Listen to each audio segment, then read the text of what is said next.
Hello friends, welcome to my channel. இன்றைக்கி நம்ம சேனலில் ஒரு சூப்பரான ரெசிபி பார்க்க போகிறோங்க. என்னென்னு பார்த்தீங்கன்னா, பீட்ரூட் குழம்பு வந்து எப்படி வைக்கிறதுன்னு சொல்லி பார்க்கலாம். ஸோ நம்ம பீட்ரூட்டில் பார்த்தீங்கன்னா பொரியல் பண்ணுவோம், பச்சடி அந்த மாதிரி ஐட்டம் தான் வந்து பண்ணியிருப்போம். குழம்பு பார்த்தீங்கன்னா இதில் வச்சா ரொம்ப ரொம்ப டேஸ்ட்டாக இருக்குங்க. இது வந்து கொஞ்சம் டிஃப்ரெண்ட்டாக நம்ம பண்ண போகிறோம். ஸோ ரொம்ப ரொம்ப ஈஸியான இந்த குழம்பு வெரைட்டி எப்படி செய்கிறதுன்னு சொல்லி பார்க்கலாம். இப்போ வாங்க நம்ம இந்த வீடியோக்குள்ளே போகலாம். ஒரு கடாயில் ஃபஸ்ட்டு எண்ணெய் சேர்த்துக்கலாங்க. நான் இன்றைக்கி தேங்காய் எண்ணெய் சேர்த்துக்கிறேன். தேங்காய் எண்ணெயில் செஞ்சிங்கன்னா ரொம்பவே நல்லாயிருக்கும். ஸோ ஒரு 2 டேபிள் ஸ்பூன் அளவுக்கு எண்ணெய் சேர்த்த பின்னாடி 1 ஸ்பூன் அளவுக்கு இதில் கடுகு சேர்த்துக்கலாம். ஒரு பிரியாணி இலை இதில் சேர்த்துக்கலாம். 2 வெங்காயத்தை இந்த மாதிரி சின்ன சின்னதாக கட் பண்ணி வச்சுருக்கேன், இதை சேர்த்துக்கலாம்.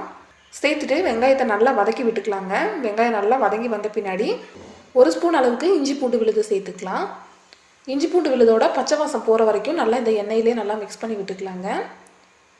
ஒரு கொத்து கருவேப்பிலை சேர்த்துக்கலாம். 2 பச்சை மிளகாய் இந்த மாதிரி கட் பண்ணி வச்சுருக்கேன், இதையும் சேர்த்துக்கலாம். நம்ம வந்து இனி மிளகாய் தூள் வந்து சேர்ப்போம். அதுவும் இல்லாமல் இந்த பச்சை மிளகாய் ஏன் சேர்க்குறோன்னா, பீட்ரூட் பார்த்திங்கன்னா கொஞ்சம் இனிக்கிற மாதிரி இருக்கும். ஸோ பச்சை மிளகாயெல்லாம் சேர்த்துட்டிங்க அப்படின்னா நல்லா காரமாக நல்லாயிருக்கும் குழம்பு.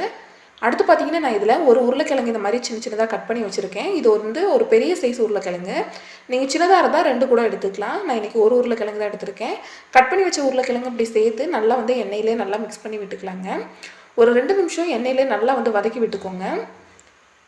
அடுத்து இதில் 1/4 ஸ்பூன் அளவுக்கு மஞ்சள் தூள் சேர்த்துக்கலாம். மஞ்சள் தூள் சேர்த்த பின்னாடி நல்லா இதை மிக்ஸ் பண்ணி விட்டுக்கலாங்க. உருளைக்கிழங்கு பார்த்தீங்கன்னா நல்லா அந்த எண்ணெயிலே வறுத்து விட்ட பின்னாடி அடுத்து வந்து நம்ம இதில் மிளகாய் தூள் வந்து சேர்த்துக்கலாங்க. நான் இன்றைக்கி தனி மிளகாய் தூள் சேர்க்குறேங்க. 1 ஸ்பூன் அளவுக்கு தனி மிளகாய் தூள் வந்து சேர்த்துக்கிறேன். மல்லித்தூள் 1 ஸ்பூன் சேர்த்துக்கிறேங்க. கரம் மசாலா வந்து 1/2 ஸ்பூன் சேர்த்துக்கிறேன். சேர்த்துட்டு இதை வந்து நல்லா அந்த பச்சை வாசம் போகிற வரைக்கும், மசாலாவோட பச்சை வாசம் போகிற வரைக்கும் நல்லா மிக்ஸ் பண்ணி விட்டுக்கலாம். ஒருவேளை நீங்கள் குழம்பு மிளகாய் தூள் சேர்த்துக்கிறீங்க அப்படின்னா உங்களோட காரத்துக்கு ஏற்ற மாதிரி வந்து சேர்த்துக்கோங்க.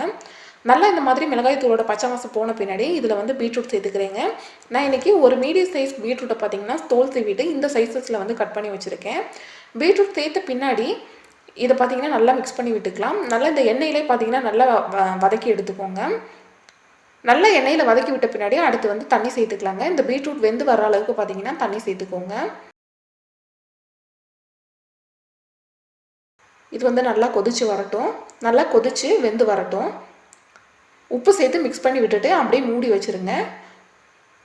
அடுத்து பார்த்திங்கன்னா நம்ம இதுக்கு தேவையான தேங்காய் வந்து அரைச்சி எடுத்துக்கலாங்க. ஸோ நான் இன்றைக்கி பார்த்திங்கன்னா 4 டேபிள் ஸ்பூன் அளவுக்கு தேங்காய், ஒரு சின்ன துண்டு அளவுக்கு பட்டை, 2 பீஸ் அளவுக்கு கிராம்பு, 1 ஸ்பூன் சோம்பு, ஒரு ஏலக்காய் சேர்த்து இதை வந்து நல்லா பேஸ்ட்டாக அரைச்சி எடுத்துக்கலாங்க. இதெல்லாம் சேர்த்த பின்னாடி தண்ணி சேர்த்து அரைச்சி எடுத்துக்கோங்க. இங்கே பார்த்தீங்கன்னா நம்மளோட கிழங்கு பீட்ரூட் பார்த்திங்கன்னா நல்லா வெந்துருச்சு. இறக்க போகிற டைமுக்கு ஒரு 2 நிமிஷத்துக்கு முன்னாடி தான் தேங்காய் சேர்க்கணுங்க. முன்னாடியே தேங்காய் சேர்த்துட்டிங்கன்னா டேஸ்ட் வந்து அந்தளவுக்கு நல்லா இருக்காது. தேங்காய் வந்து அப்படியே கரைஞ்சி போன மாதிரி இருக்கும். ஸோ தேங்காய் சேர்த்துட்டு தேவையான அளவு கொஞ்சமாக தண்ணியும் சேர்த்துக்கோங்க. இந்த மாதிரி தண்ணி சேர்த்துட்டு ஒரு தடவை நல்லா மிக்ஸ் பண்ணி விட்டுக்கோங்க. நீங்கள் தேங்காய் சேர்க்காம கூட அப்படியே சாப்பிட்லாம். ஆனால் குழம்பு பார்த்திங்கன்னா திக்காக இருக்காது. அதுக்காக பார்த்திங்கன்னா நம்ம தேங்காய் வந்து கொஞ்சம் அரைச்சி சேர்த்துட்டோம் அப்படின்னா குழம்பு திக்காக இருக்கும், நல்லா டேஸ்ட்டாகவும் இருக்கும். ஸோ தண்ணி சேர்த்து நல்லா மிக்ஸ் பண்ணி விட்டுக்கோங்க. உப்பு காரம் வந்து செக் பண்ணிக்கோங்க. எல்லாமே கரெக்டாக இருக்குதுன்னா நல்லா வேக விட்டுருங்க.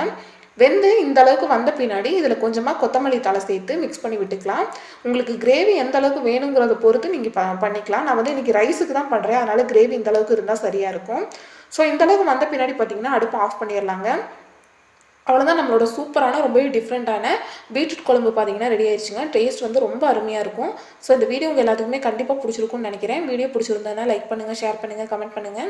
மறக்காமல் நம்ம சேனலை சப்ஸ்கிரைப் பண்ணி பக்கத்தில் இருக்க பெல் பட்டனை கிளிக் பண்ணி ஆளுங்கிற ஆப்ஷனை செலக்ட் பண்ணி வைங்க. அப்போ தான் நம்ம போடக்கூடிய எல்லா வீடியோஸோட நோட்டிஃபிகேஷனுமே உங்களுக்கு வரும். தேங்க்யூ ஃபார் வாட்சிங் ஃப்ரெண்ட்ஸ்.